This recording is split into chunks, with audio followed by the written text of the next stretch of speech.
দেখো খেয়াল করো, এই দিক মনোযোগ।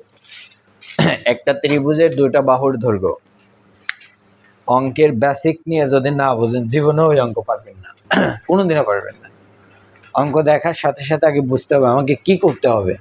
লিখলাম সমাধান দেওয়া আছে, হয়ে গেল তা না, আগে বোঝা লাগবে কয়টা বাহুর দৈর্ঘ্য দেওয়া আছে। দেখো তো, দুইটা বাহুর দৈর্ঘ্য এবং পরিসীমা দেওয়া আছে 84 সেন্টিমিটার। এখন আমরা এই যে ত্রিভুজের ক্ষেত্রফল যখন লিখছিলাম, তখন যখন দুইটা বাহু থাকে তখন আমরা লিখছিলাম হাফ এবি। যখন দুইটা বাহু থাকে এবং তাদের সাথে একটা কোণ থাকে তখন আমরা লিখছিলাম হাফ এবি সাইন থিটা।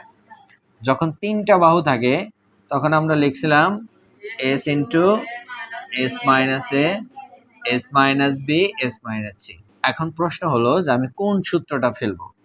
এখন মনে মনে দুইটা জিনিস আসতে পারে, একটা হলো যে এখানে দুইটা বাহু দেওয়া আছে, ইটস ওকে আমি এটা ফেলি। কিন্তু এই যে খেয়াল করতে হবে এখানে কি দেওয়া আছে, পরিসীমা দেওয়া আছে। এই সূত্রের মাঝে তো পরিসীমা নাই, কিন্তু এই সূত্রের মাঝে আছে, এই যে পরিসীমা আছে, তাই না? পরিসীমা না তো, এটা এস হলো অর্ধ পরিসীমা। কিন্তু আমরা জানি পরিসীমা থেকে অর্ধ পরিসীমা বের করা যায়, কারণ পরিসীমাকে 2 দ্বারা ভাগ করলে সেটা কি হয়ে যায়, অর্ধ পরিসীমা।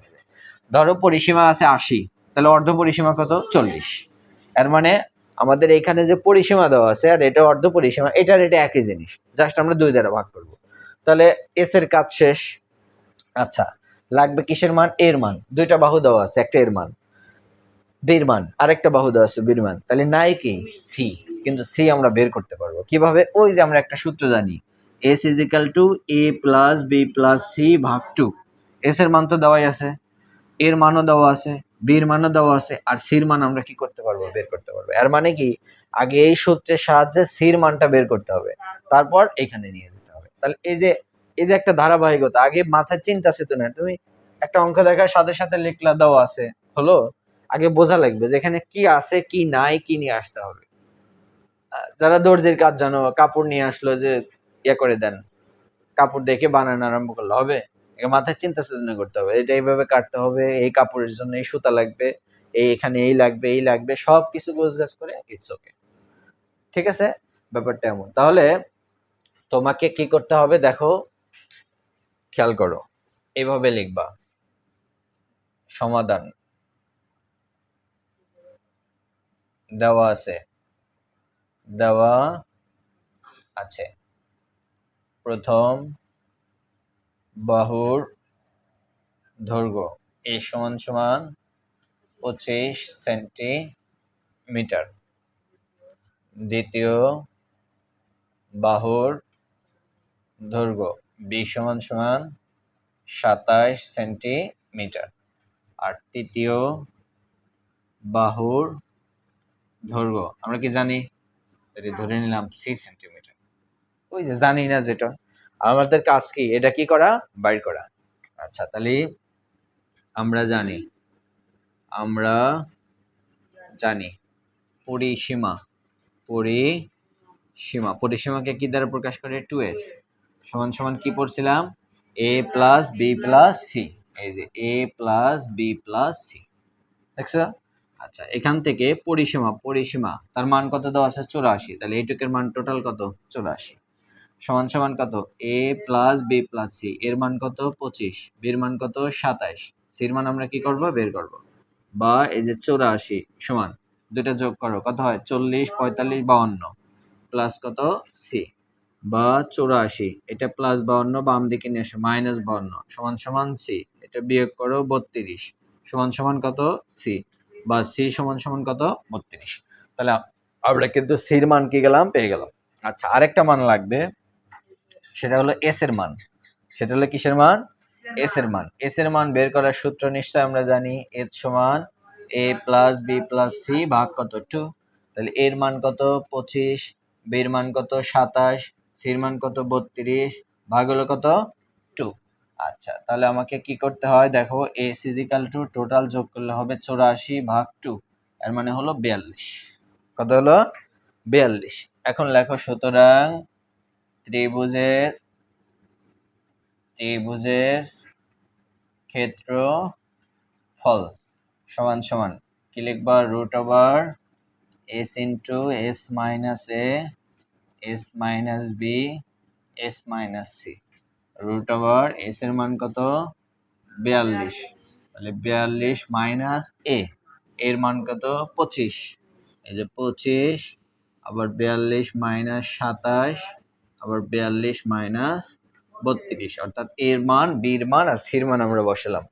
তারপরে দেখো কি হয়, রুট ওভার কত হয় 42 গুণন 42 থেকে 25 বাদ দাও কত বসে 17, এবার 42 থেকে 27 বাদ দাও কত বসে 15, 42 থেকে 32 বাদ দাও কত হয় 10, রুট ওভার তাহলে কত হয় 42 গুণন 42 গুণন 17 গুণন 15 গুণন 10, টোটাল দাঁড়াচ্ছে 107100, এটাকে রুট করো, রুট ওভার 107100, তার মানে দাঁড়াচ্ছে 327.26 বর্গ সেন্টিমিটার। ক্ষেত্রফলের একক কি বর্গ মিটার, বর্গ মিটার, কিন্তু এখানে কি দেওয়া আছে দেখো তো সেন্টিমিটার, এই জন্য রেজাল্ট হলো বর্গ সেন্টিমিটার, এটা অ্যান্সার।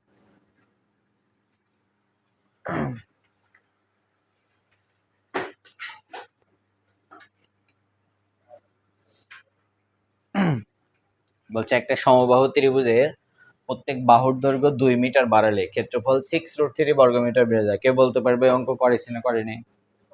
করেছি। বলেছিল একটা ত্রিভুজের প্রত্যেক বাহুর দৈর্ঘ্য 1 মিটার বাড়ালে ক্ষেত্রফল 3√3 বর্গমিটার বেড়ে যায়। 3√3 বর্গমিটার বেড়ে যায়। এটা 298 পেজের উদাহরণ 4।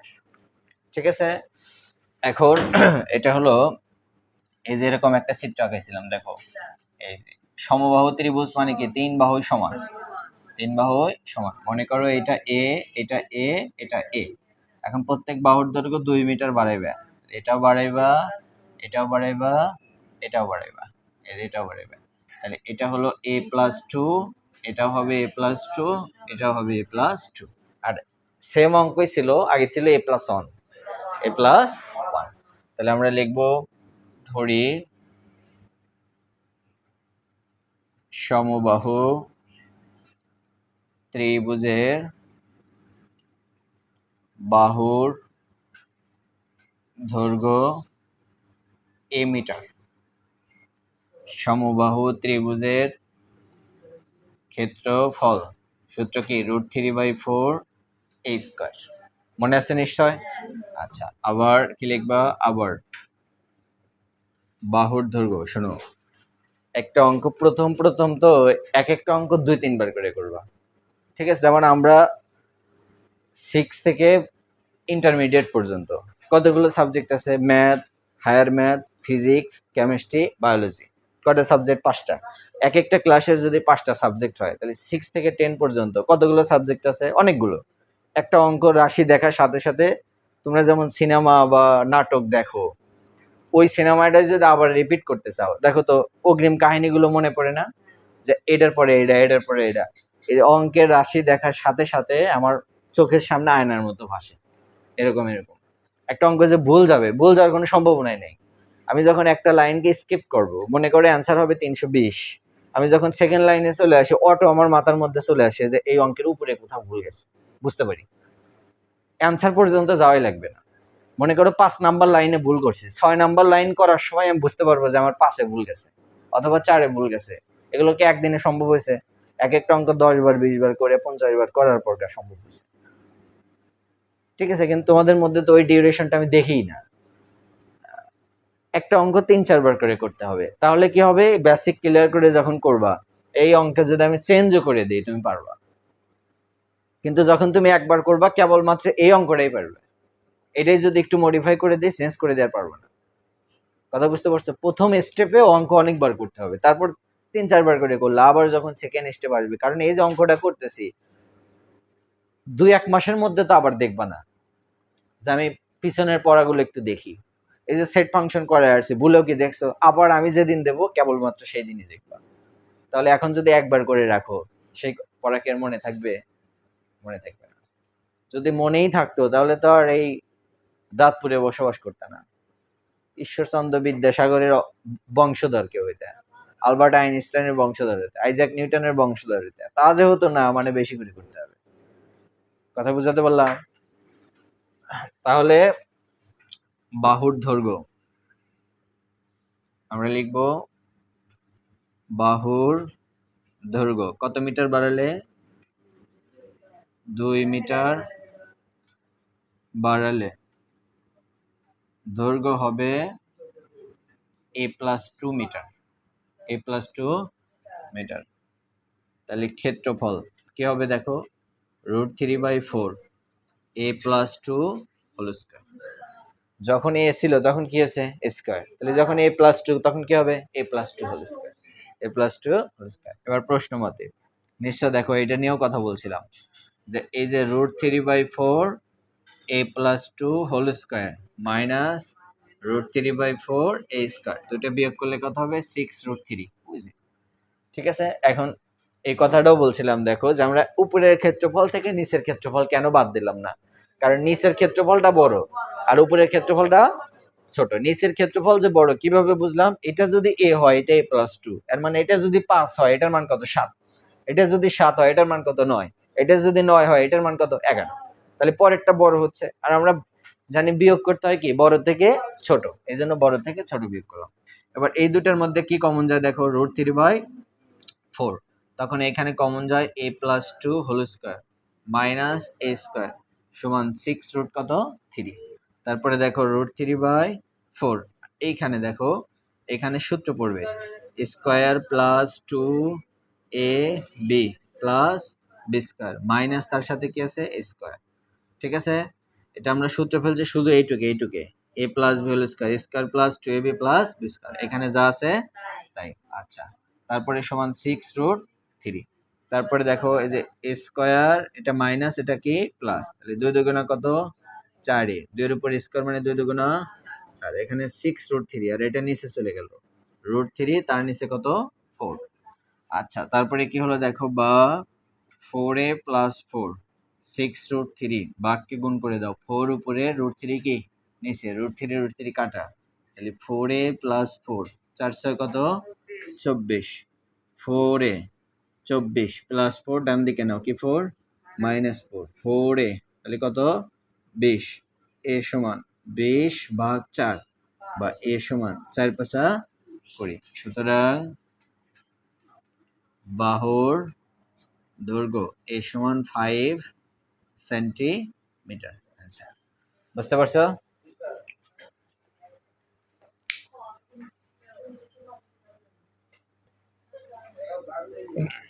দেখো এদিক তাকাও এদিক তাকাও, একটা ত্রিভুজের দুইটা বাহুর দৈর্ঘ্য মনে করো এই যে একটা জমি কিনছো, সেই জমি দেখতে এই ত্রিভুজের মধ্যে 3 কোণ, তো এই ত্রিভুজের দুইটা বাহুর দৈর্ঘ্য মনে করো এটা a সমান সমান 26 মিটার আর এইটা b সমান সমান কত মিটার 28 মিটার। এই জায়গায় কি ধরবে, যে কোনোটা ধরলেই হবে, এটা এ ধরলে এটা বি ধরলে এটা এ ধরলে এটা, নো প্রবলেম। ওকে, এবার এদের অন্তর্ভুক্ত কোণ দেখো তো, এই বাহু আর এই বাহু মাঝখানে একটা কোণ আছে না, কোণ, এই কোণটা ধরে নাও থিটা, কোণটা ধরে নাও থিটা, কারণ যখন কোণের কথা বলছে তখন আমার মাথায় সূত্র চলে আসছে half A B sine theta, half A B, তাহলে কি লাগে থিটা, এই যে কোণটা ধরলাম থিটা। এখন এইখানে যদি এ হয় তুমি যদি এইটা বি ধরতে, তখন কোনটা কোন জায়গায় ধরা লাগতো, এই উপরে ধরা লাগতো, আর এইটা আর এইটা যদি ধরতে তখন কোনটা কোন জায়গায় ধরা লাগতো, এই জায়গায় ধরা লাগতো। বুঝতে পারছো? আচ্ছা, তাহলে আমরা ধরে নেই, ধরি ত্রিভুজের প্রথম বাহুর দৈর্ঘ্য a সমান 26 মিটার, ত্রিভুজের দ্বিতীয় বাহুর দৈর্ঘ্য b সমান 28 মিটার, ত্রিভুজের অন্তর্ভুক্ত কোণ সমান সমান থিটা, সমান সমান থিটা। তাহলে আমরা জানি কি জানি, ত্রিভুজের ক্ষেত্রফল half A B sine theta. ত্রিভুজের ক্ষেত্রফল কত দেওয়া আছে 182, এই যে 182, এই যে হাফ, এর মান 26, বির মান 28, সাইন এই যে কি থিটা। খেয়াল করো এই যে 13 দুগুণ কত 26, তাহলে 182 আর এখানে 13 গুণন 28, 13 গুণন কত 28, 13 গুণন 28 364, 364 গুণন কি থিটা সাইন থিটা। এবার খেয়াল করো এটা ধরে বাম দিকে নিয়ে এসো, 364 গুণন সাইন থিটা সমান 100 কত 82, এবার সাইন থিটা সমান 182 ভাগ 300 কত 64, এবার সাইন থিটা। একটা জিনিস শেখা দেয় দেখো, মনে করো 10 ভাগ 5, 10 ভাগ, তখন লিখবা 5 দুগুণা কত 10, কত হলো 2। কিন্তু যদি এমন থাকে 5 ভাগ 10, তখন লিখতে হবে 5 হক্কে 5, 5 দুগুণা 10 মানে হাফ। মনে থাকবে? আচ্ছা মনে করো আরেকটা দেখাই, মনে করো 4 ভাগ 2, 2 দুগুণা কত 4, কিন্তু 2 ভাগ 4, তখন কি লিখবা 2 হক্কে 2, 2 দুগুণা 4 হাফ, এরকম। তাহলে এখানে 182 আর 364, এই যে 182 হক্কে 182 আর 364 কে 182 দ্বারা ভাগ করলে 2, কত হবে 2, তাহলে এখানে কত দাঁড়ালো 2। ঠিক আছে। আচ্ছা এরপরে যে বিষয়টা সেটা মনে রাখো, বা লিখবা বা, এই যে বা থিটা সমান, আমার উদ্দেশ্য কি থিটা বের করা, তাই না? থিটা সমান সমান খেয়াল করো এই জায়গার মানটা কেমনে বের করবে, খেয়াল করো এই যে এই সে ক্যালকুলেটরে চাপ দাও শিফট, এই যে শিফট দিছো, একবারে কর্নারে দেখো লেখা আছে শিফট, তারপরে চাপ দাও সাইন, কি চাপ দাও সাইন, লেখা আছে SIN সাইন, পাইছো? তারপরে ব্র্যাকেট, ব্র্যাকেট দিছো, এখানে কত আছে দেখো হাফ, তাহলে লেখো 1, তারপরে ভাগ, তারপর 2, তারপর আবার আরেকটা ব্র্যাকেট দিছো, তারপরে সমান চিহ্ন চাপ দাও, দেখো 30 আছে, কত আসছে 30, এর মানে হলো সুতরাং অন্তর্ভুক্ত অন্তর্ভুক্ত কোণ কয় ডিগ্রি 30 ডিগ্রি। আচ্ছা